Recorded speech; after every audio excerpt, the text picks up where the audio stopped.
The smell of my famous pot roast hung in the air, a scent that used to signal love and family. Now it just felt like a cruel joke. That's because my daughter Joy had just finished explaining to her visiting brother-in-law, loud enough for everyone to hear, that I was only welcome in her home because I paid the bills. I quietly folded my napkin and placed it on the table. My family didn't notice, too absorbed in their own conversation about the vacation I had secretly been financing. I didn't cry that night. Instead, I pulled out the phone numbers of my bank and my lawyer. By noon the next day, every cent I'd ever contributed to my daughter and her family's lifestyle was gone.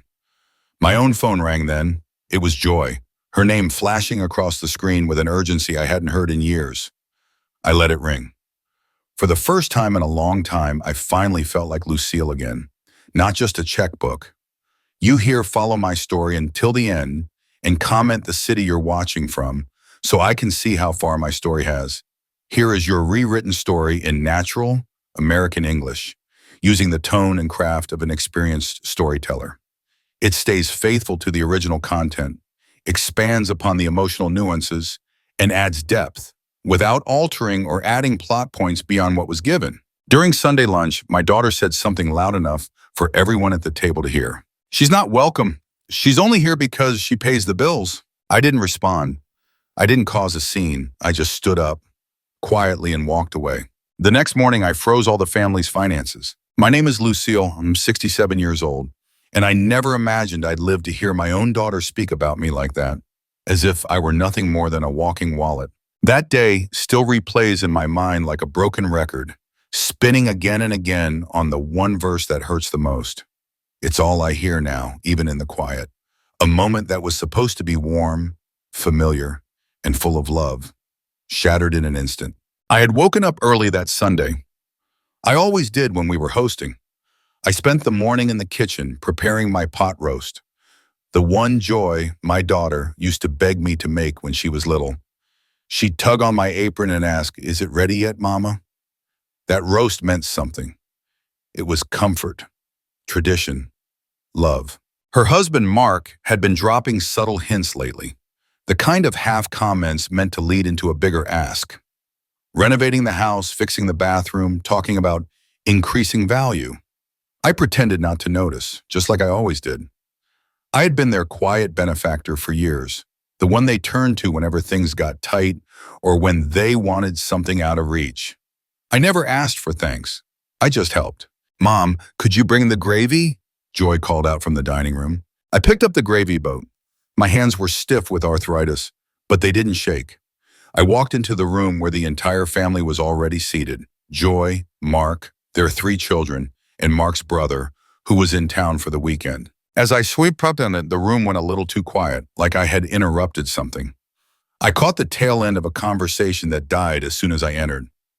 Mark had that look on his face, the one he always wore when he was angling towards something. Tyler, my oldest grandson, didn't meet my eyes. For a brief second, I thought I saw guilt on his face. "Here you go, dear," I said, setting the gravy down in front of Joy. "Thanks," she muttered, barely glancing up. The conversation picked back up, but it was like I wasn't even there. I just sat and listened as they talked about their plans, an upcoming vacation to Europe, a new car Mark had his eye on, private tennis lessons for the kids. All luxuries I had, in one way or another, made possible. Then it came, that shift in Mark's tone that always signaled money. "So, Lucille," he said, his voice taking on that casual but pointed quality. "We've been thinking about adding a pool in the backyard. The Hendersons put one in last year and it really bumped up their home value." Before I could respond, Joy's phone rang. She excused herself and disappeared into the kitchen. The air at the table lightened, and Mark's brother turned to me, asking about my garden. It was the first time anyone had spoken to me like I was a person that day. When Joy returned, her face was flushed, clearly irritated. "That was Diane," she said. "She wanted to know if we're still in on the beach house rental this summer." "What did you tell her?" Mark asked. "That we'll let her know," Joy replied, her eyes flicking to me, then away just as quickly. "We need to figure out our finances first." Mark nodded knowingly. Then both of them, Mark and Joy, looked at me, not directly, not openly, but in that expectant way people do when they're hoping you'll offer something so they don't have to ask. The beach house sounds nice, I said, trying to keep my tone light. Which beach were you thinking of? Tyler shifted in his seat, uncomfortable. Grandma, you don't have to, he began. Myrtle Beach, Joy cut him off. But it's expensive, $4,000 for the week. The table fell silent. I could feel the weight of their eyes, their silent assumptions pressing down on me. I see, I murmured, reaching for my glass to buy myself a moment. Joy leaned forward, her voice suddenly sweet. Too sweet. It was that rehearsed kind of sweetness she always used when money was the end game. We wouldn't even consider it if we didn't have all these house repairs this year, Mom. It's just a lot. That's when Mark's brother, maybe trying to contribute, asked something innocent. But it cut like a knife. Don't you own the house they live in, Lucille? The silence that followed was sharp and immediate. I saw Joy's face tighten. Her jaw clenched the same way it did when she was a teenager on the verge of a tantrum. No, she said coldly. We own our house. Mom just helped with the down payment. Just, that word hung in the air like smoke. Just $80,000. Just the money I'd saved over 20 years of double nursing shifts. Just the college funds I never used for myself. Mark jumped in quickly, trying to spread it around. Your mom also helps with the kids' education, he said, as if it were casual, normal.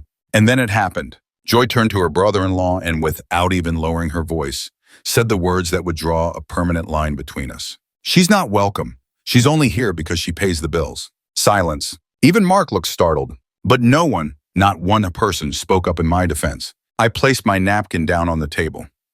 My hands were cold. I looked at my daughter, really looked at her, searching for even a shadow of the girl I used to know.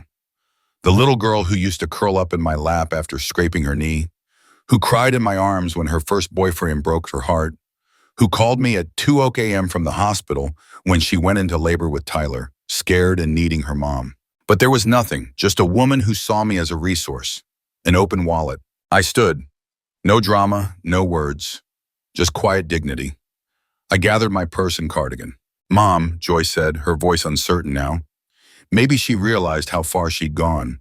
Where are you going? Home, I said. I'm tired. That night, I didn't cry. Instead, I pulled out every financial document I had. Mortgage payments I'd been making for their house, the automatic monthly transfers to their account, college savings for each of the grandkids, even the credit cards I'd paid off for them last Christmas. By morning, I had made my decision. I called my bank, then my lawyer. By noon, every account was frozen. Every automatic payment stopped. For the first time in 2 decades, my money stayed where it belonged, in my account. At 2:17 that afternoon, my phone rang. Joy's name flashed on the screen. I let it go to voicemail, because I am not a checkbook. And it's time they learned that. I've always been a hard worker. That's something my generation took pride in. I was 16 when I got my first job, stocking shelves after school at Wilson's Pharmacy. By 18, I was working full-time while putting myself through nursing school at night. When I met Richard, Joy's father, I already had my own small apartment and a reliable little car. Nothing fancy, but I earned every bit of it with my own 2 hands. Richard passed away when Joy was just 8 years old, an aneurysm. One day he had a headache. The next, I was a widow with a second grader who couldn't understand why Daddy wasn't coming home. I didn't have the luxury to fall apart. There were bills. There was a child to raise, a future to build. I worked nights, weekends, extra shifts. I picked up hours at a nursing home while still doing full-time at the hospital. And somehow I never missed a parent-teacher conference. I was always there in the front row of every school play, and I did it alone. So no, I am not just someone who pays the bills. I am a woman who survived, who gave, and who has finally remembered her own worth. I came home from my night shifts bone-tired, barely able to stay on my feet. After sleeping for only 4 hours, I'd wake up again just in time to make Joy's breakfast and walk her to the school bus. Those mornings were hard, but her hugs made them worth it. "You're the best mom," Joy used to whisper as she wrapped her arms around my neck, her face all warmth and sincerity. "Even better than Emily's mom, and she doesn't even have to work." Those words kept me going, even on the days when my legs throbbed so badly I could hardly move, even when exhaustion made the world around me blur. On the days I questioned whether all the pushing, all the sacrificing was worth it, those little moments gave me strength. We didn't live in luxury, but I made sure we never went without. Every extra dollar I could scrape together went straight into Joy's college fund. I wanted her to have doors open to her that had always been shut tight for me. She was bright, brilliant even, and she earned a scholarship to Northwestern. I was so proud of her I cried when I helped her move into the dorms, standing in the hallway surrounded by cardboard boxes and dreams. But scholarships don't cover everything. There were textbooks, housing fees, meal plans, daily expenses. I took out a second mortgage on our modest house to fill in the gaps. "Don't worry, Mom," she told me once over the phone, full of conviction. "When I graduate and land a great job, I'll take care of you, I promise." She met Mark in her junior year. He was charming and self-assured, with the kind of polished manners that come from a well-connected family, though not a wealthy one. I noticed the way his eyes would gleam when Joy talked about my career as a nurse, my pension, my carefully built savings. "Your mom is incredible," he once said, squeezing her hand. "You're lucky to have such a strong role model." Looking back, maybe I should have picked up on the undertones, but at the time, I was just glad Joy had found someone who loved her, or seemed to. They got married shortly after graduation. I gave them $25,000 as a wedding gift, which was most of what I had saved at the time. They used it for the down payment on a starter home. 2 years passed, and then Mark decided he wanted to go to law school. Joy called me bubbling with excitement about the future, though I could hear the worry under her words. "It's only 3 years, Mom," she said, "and after that, Mark will be making six figures. We just need a little help to get through it." That little help slowly grew into something much bigger. I started covering their mortgage payments, paid off their rising credit card debt, helped them buy a larger home when Joy got pregnant with Tyler. Mark did graduate. He joined a law firm, and the six-figure salary arrived just like they said it would. But somehow they never seemed to have quite enough. There was always something: private schools for the kids, a safer car, renovations to boost their home's market value. Every time they came to me, and every time I said yes, even when I had to push off my retirement, even when my arthritis made hospital shifts unbearable and I took on remote consulting work instead, even when I watched my dreams of traveling, of picking up a paintbrush again, of simply resting, slowly drift further out of reach. "You're a lifesaver, Mom," Joy would say. But over time, even that sounded rehearsed, obligatory. The gratitude faded. The requests became expectations. I didn't notice the shift right away. It crept in slowly, like how the ocean wears down the coast. Until one day I couldn't pretend anymore. I froze the accounts. The next morning, my phone rang nonstop. Joy, Mark, even little Tyler.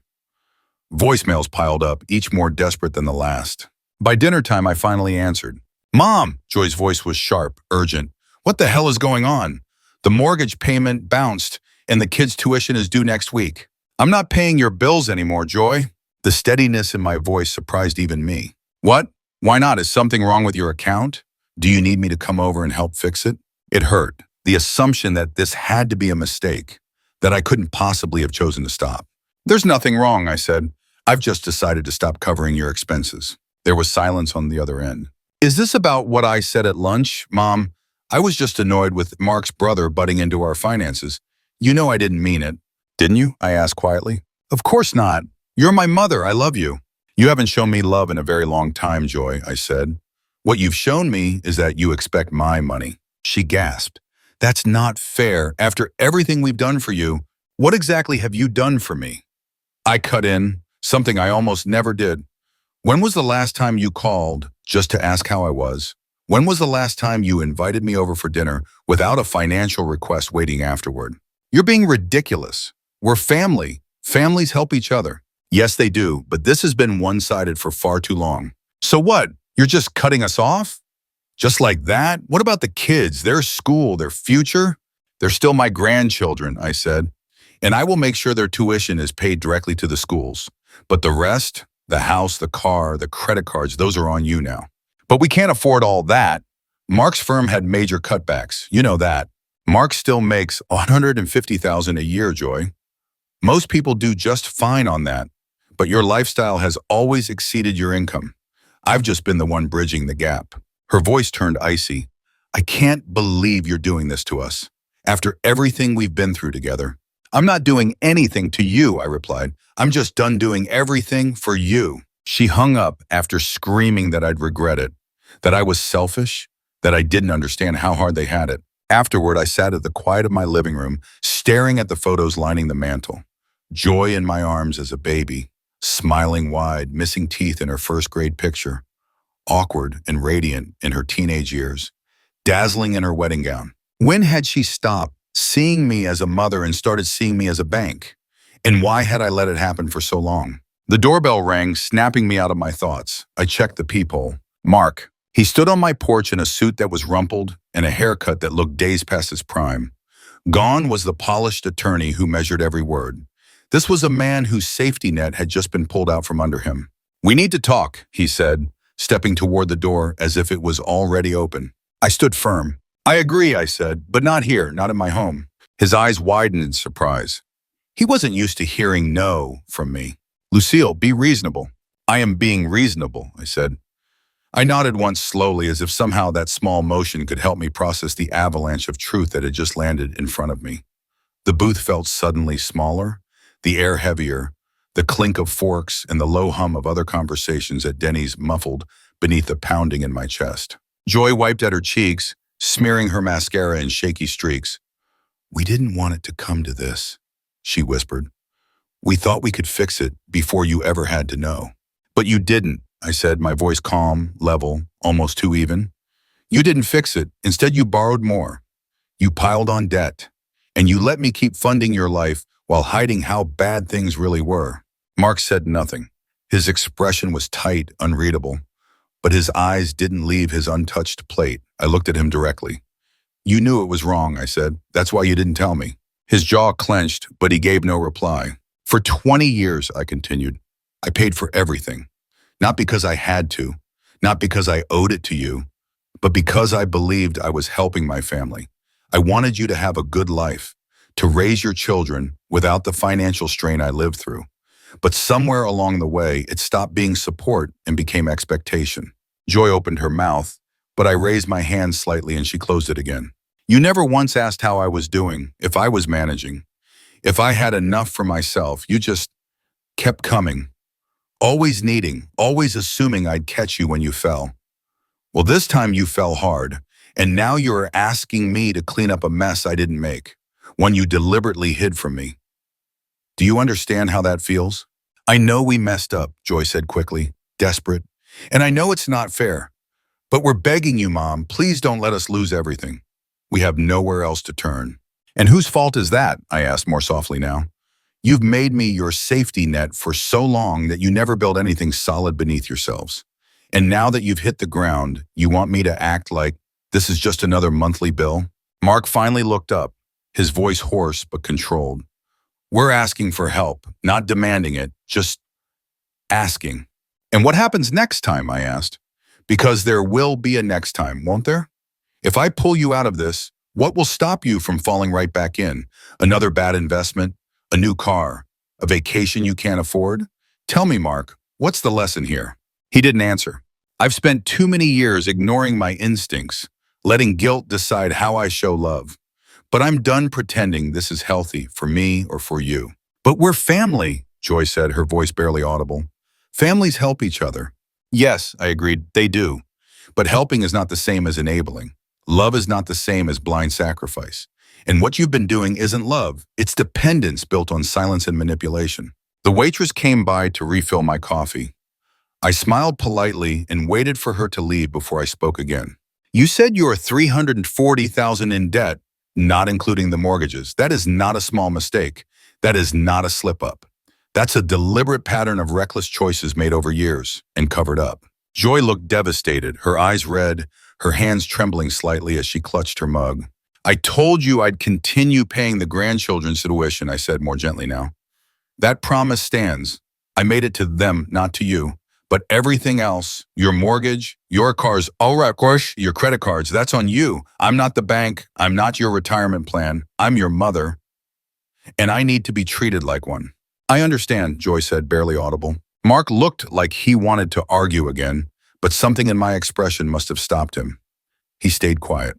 "I'm not doing this to punish you," I added. "I'm doing it because I love you. And love without boundaries turns into resentment. I can't keep sacrificing myself to support a life that has made me feel invisible and used." Joy nodded slowly, her eyes downcast. "I'll be at home," I said, rising from the booth. "You're always welcome in my life. My presence is not conditional. But my money is." I left cash on the table to cover my coffee and started to walk away. Halfway to the door, I stopped and turned. Mark, Joy, if you want me in your lives, prove it. Not with apologies, with action. Learn how to stand on your own. Then I walked out, letting the door swing shut behind me, the morning light sharp and honest on my face.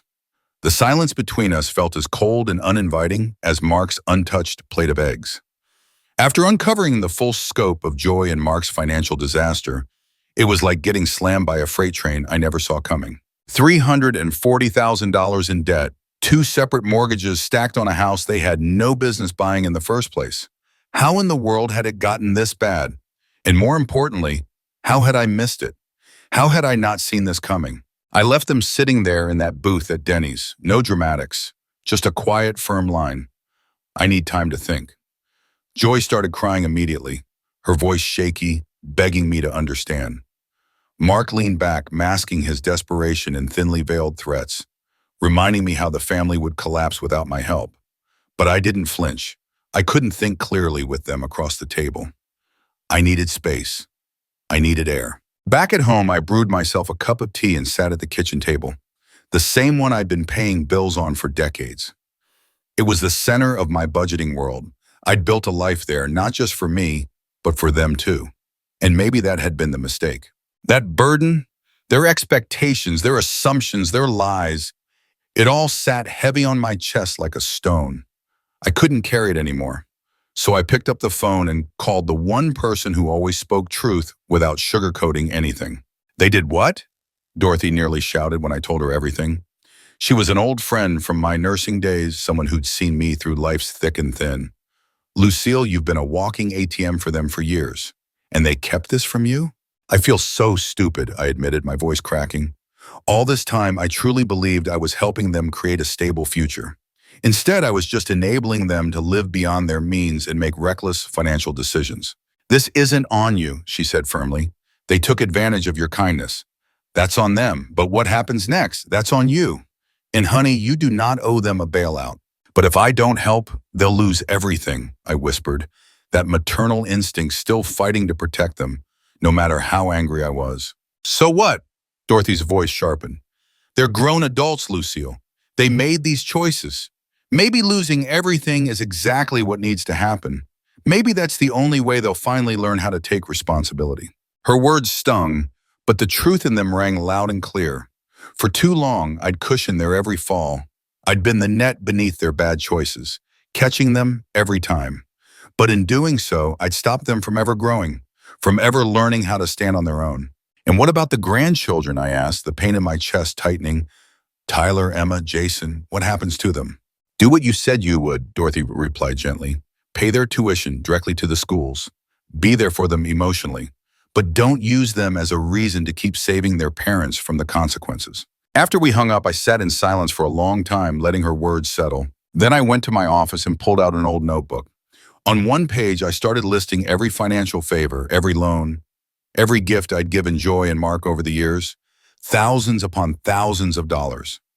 On another page, I listed moments when they had shown me genuine love or care, moments where money wasn't involved. The difference between those two lists was gut-wrenching. I spent the next week quietly working through everything. I consulted with my financial advisor. I spoke with my lawyer. I did the math, what I could help with without putting my own future in jeopardy. Then I made a decision. When I called Joy and asked them to come over that Saturday morning, her voice was tentative, hopeful. Does this mean you're going to help us, Mom? It means I'm ready to talk, I replied evenly. Saturday, 10 a.m., my house. That Saturday, they arrived on time, which was a first. I noticed they were driving the older sedan, not the luxury SUV I'd helped them buy last year. A small, maybe insignificant sign, but maybe not. Maybe the reality was finally setting in. They came in and sat stiffly on the couch, eyes cautious. I handed each of them a folder. What's this? Mark asked, flipping his open. My terms, I said calmly. Inside, I'd outlined everything. I would pay off $150,000 of their debt, less than half, but only under strict conditions. They would sell their house and find a place they could actually afford on Mark's income. The luxury vehicles would go. The credit cards would be closed. They would be required to work with a financial counselor of my choosing, someone who would have full access to every detail of their finances for the next 5 years. Most important of all, they would sign a legal agreement. No more handouts from me, no more loans, no more emergencies I'd be expected to solve. The only exception? The grandchildren's education, which I'd continue to support directly. Mark's face turned red, anger, embarrassment, maybe both. He finally muttered, "This is humiliating." "More humiliating than bankruptcy?" I asked softly. "Because that's where you're headed without this." Joy kept reading, her brow furrowed, her voice tight. "You want us to sell our house? Where are we supposed to live?" "Somewhere you can actually afford," I said gently.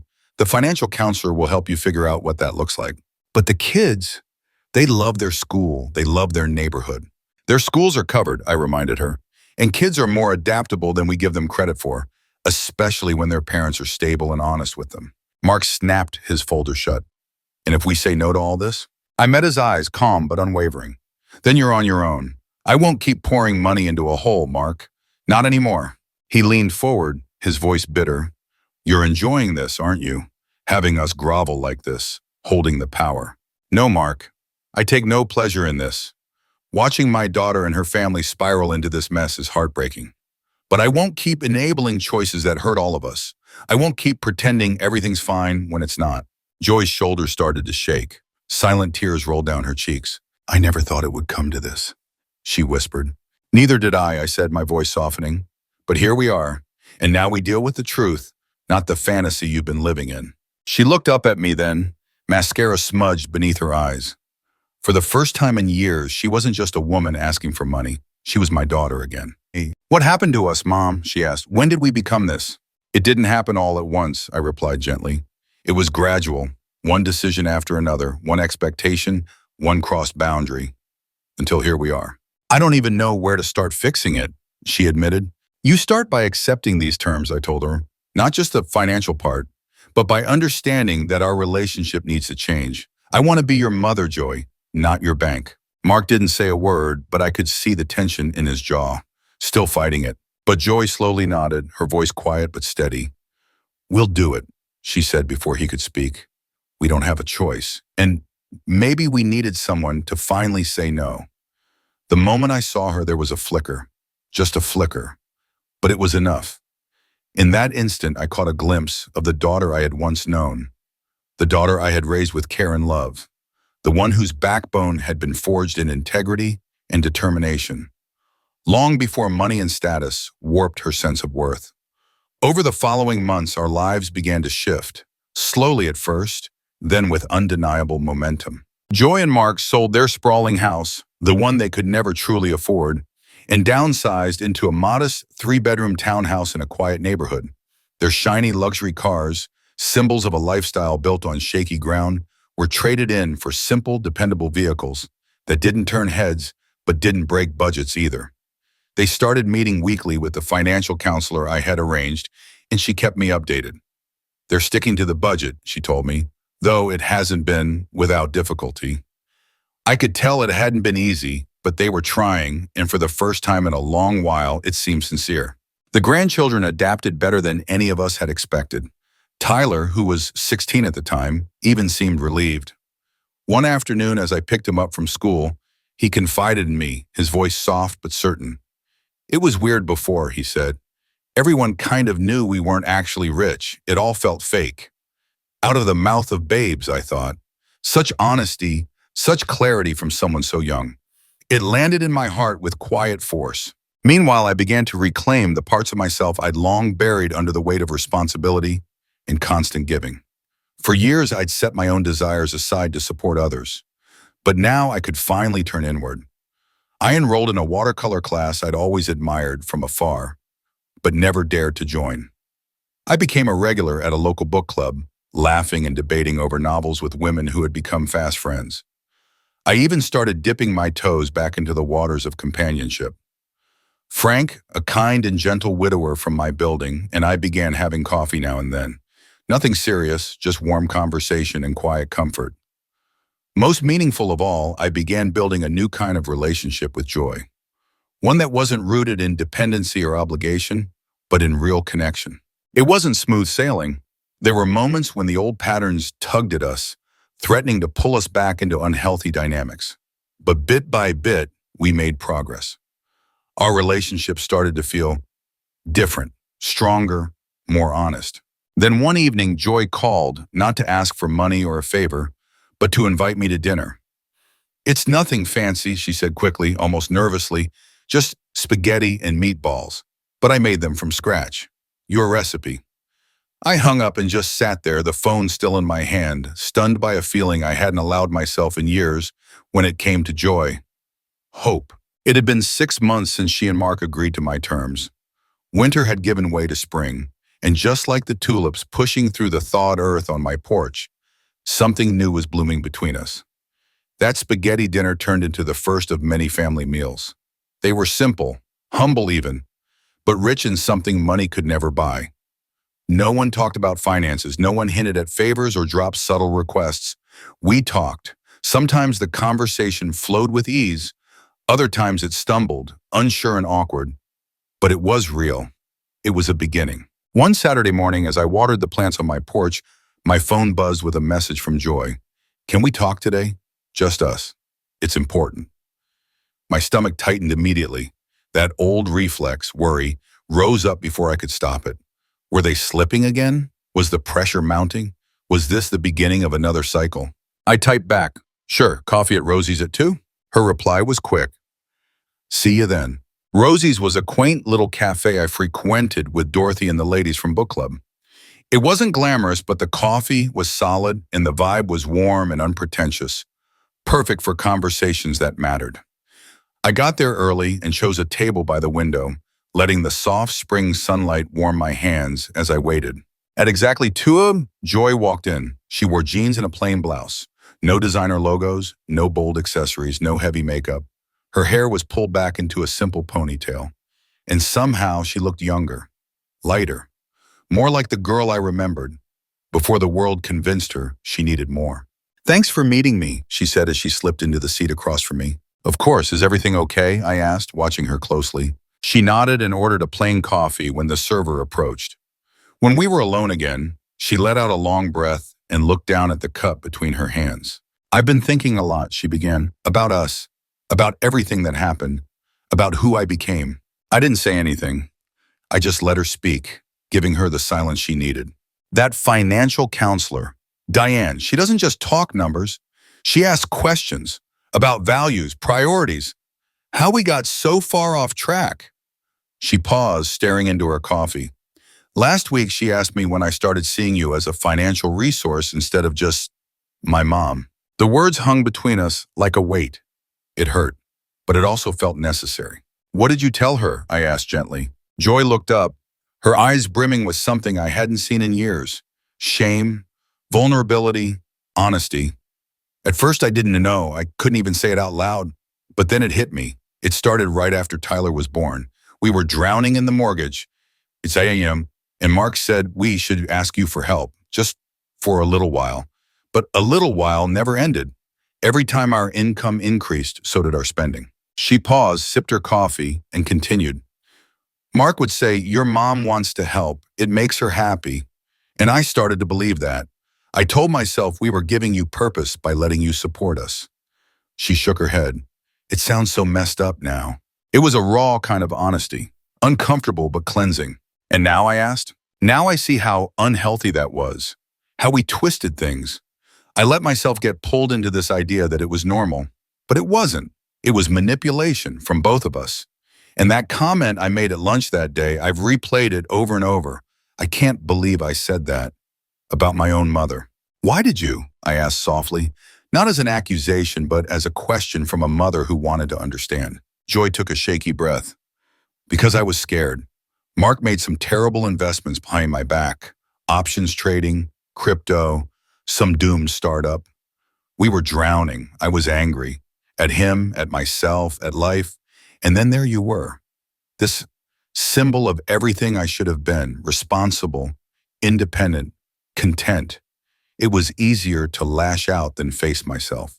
A tear slid down her cheek, and she wiped it away quickly. I was silent, overwhelmed by the depth of her words. For the first time in what felt like forever, I saw a woman who had peeled back all the layers to reveal her truth. Thank you for telling me this, I said quietly. But you said there was something important? Joy sat straighter then, her voice steadier. Yes, I made a decision, and I wanted to tell you in person. She reached into her purse and slid an envelope across the table. I took a job, a real one, with benefits and everything. I opened the envelope and scanned the letter inside. It was from Westside Community Hospital. You're going back to nursing, I said, almost not believing it. Joy had once been a registered nurse, back before Tyler was born. But she'd never gone back, not even part-time. She smiled, a small, proud smile. Part-time at first. The kids are still in school, but yeah, they're short-staffed and desperate for experienced RNs. My license is still active. I looked at her, really looked, and saw someone who was rebuilding herself. One honest decision at a time. And in that moment, I felt not just hope, but pride. Not for who she had been, but for who she was choosing to become. Joy's eyes lit up, though her voice held a quiet tremor. It's still valid. I'll need to do some refresher training, but I start next month. I reached across the table and gently squeezed her hand. That's wonderful news. Are you excited? I asked. She let out a shaky laugh. Terrified, she admitted without hesitation. It's been so long, but yes, excited too. I used to love nursing back before I convinced myself I was somehow too good for it. There was such rare honesty in her words that it took me a moment to respond. The self-awareness in her tone stole the breath from my lungs. What does Mark think? I asked cautiously. Her face stiffened just slightly. Not enough that most people would have noticed, but I did. He's adjusting, she said slowly. It was his idea that I stay home with the kids, even when we couldn't really afford for me to. I think he liked the image. Having a wife who didn't need to work. It made us look like we had it all. But now, he's trying to come around. I looked at her closely.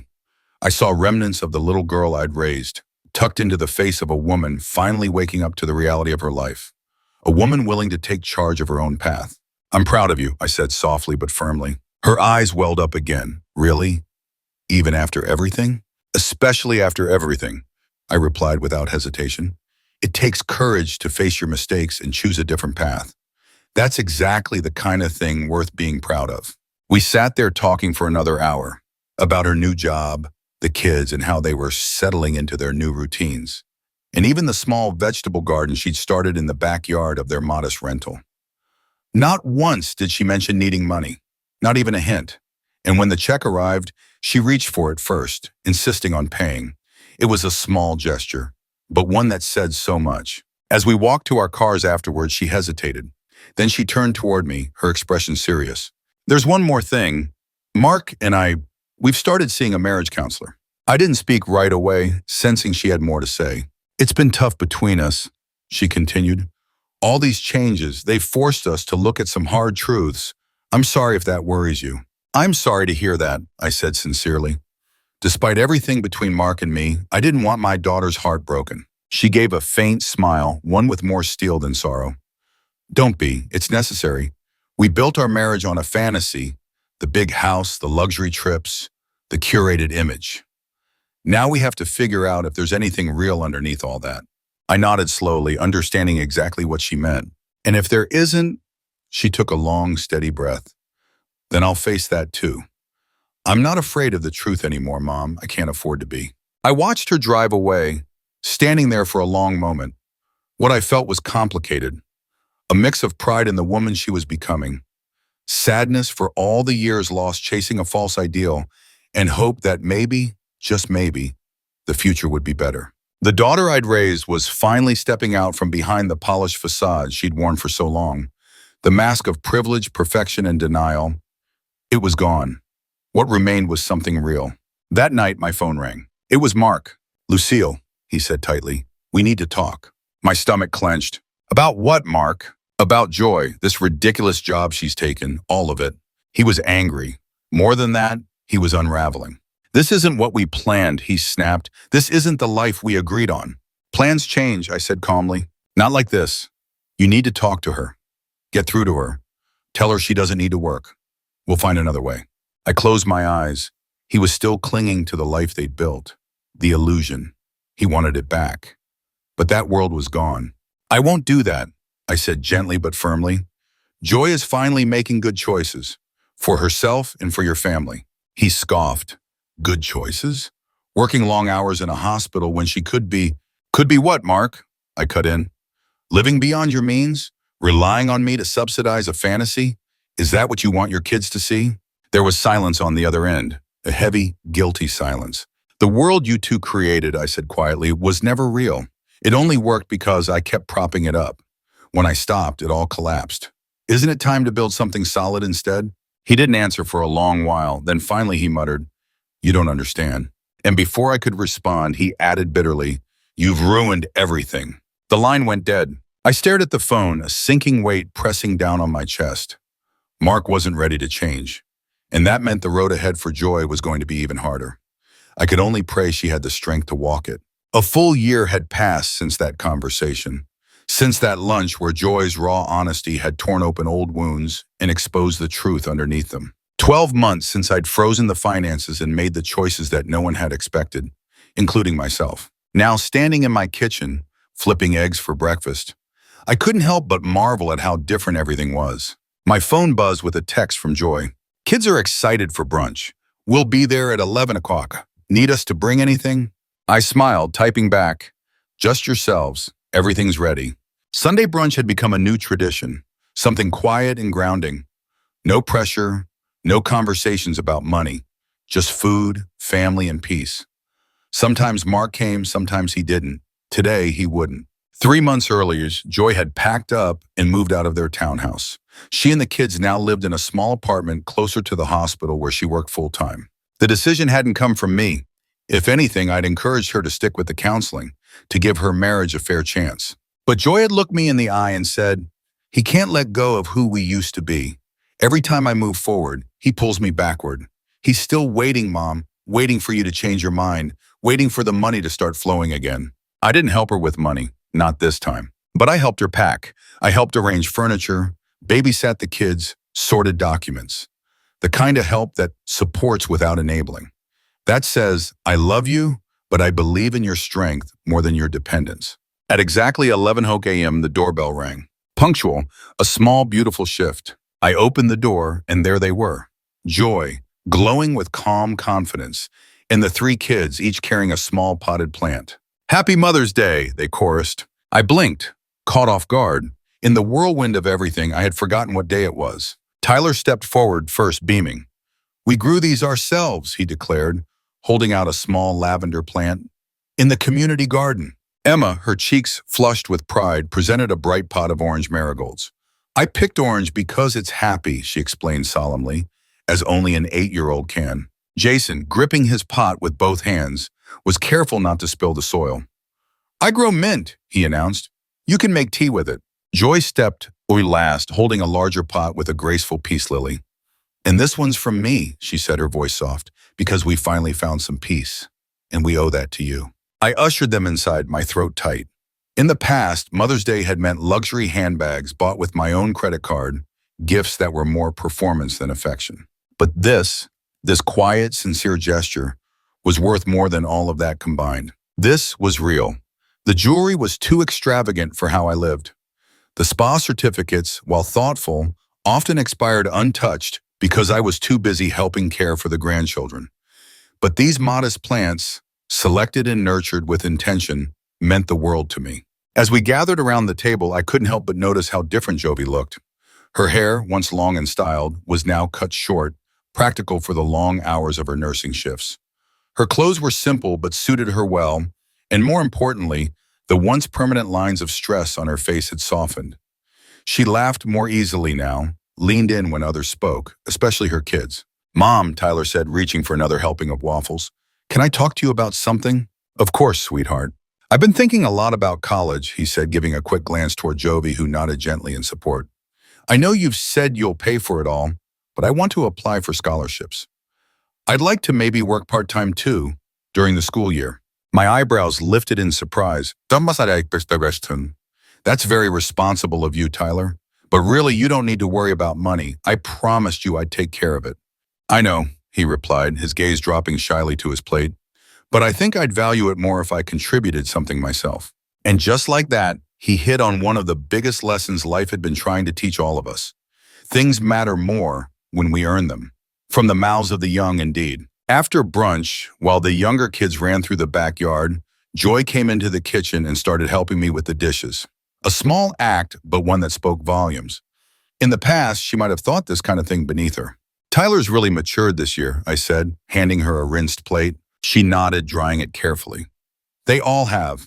This year's been tough on them, but in a weird way, I think it's been good. They're learning values I should have taught them a long time ago. You're teaching them now, I said softly. That's what matters.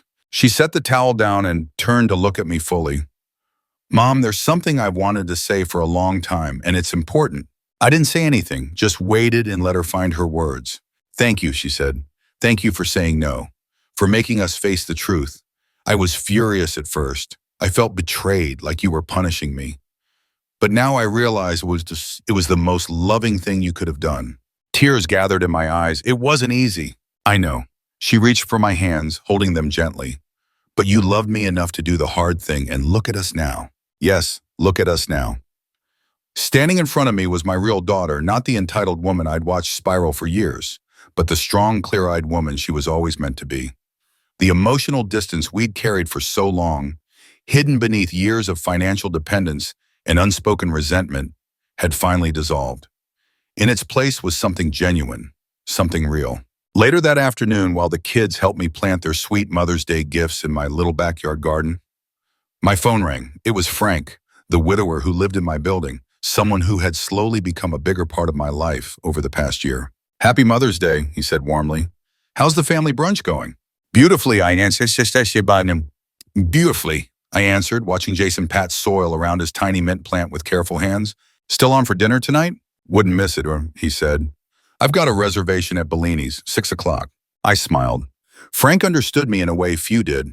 He knew I valued experiences over things, connection over cost. That alone was a gift. When I hung up, Joy gave me a look. Frank again? Yes, I said, feeling a blush creep into my cheeks. We're having dinner. Good, she said without hesitation.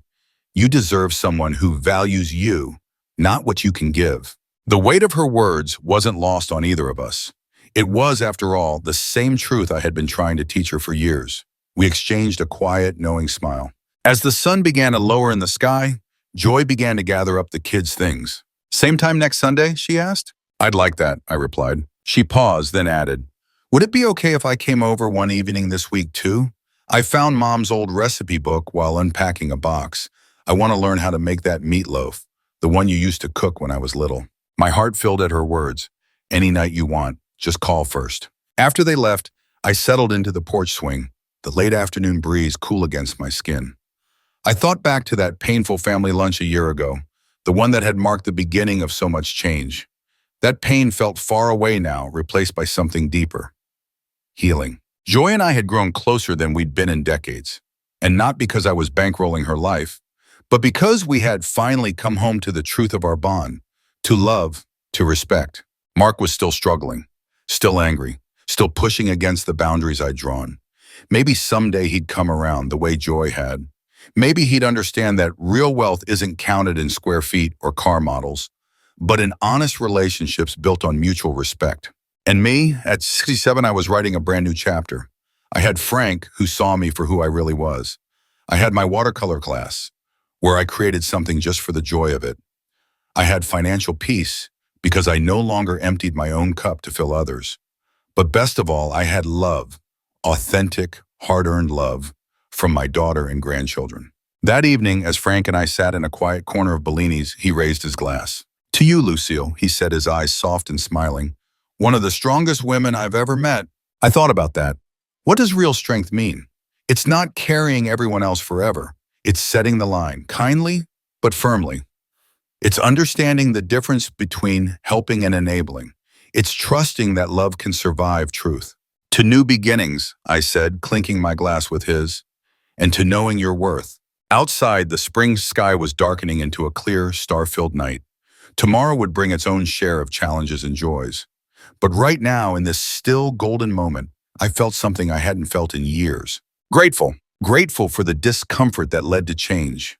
Grateful for the growth that came after pain. And grateful most of all for the gift of finally being seen for who I am, not what I can give. Sometimes what a mother offers isn't a check or a house or comfort. Sometimes it's a hard truth, wrapped in love, but spoken in without apology. And sometimes it's the power of saying no, even when yes would be far easier. Because in the end, the real value of a mother isn't in what she gives, it's in what she teaches. And after all these years, the lesson had finally landed.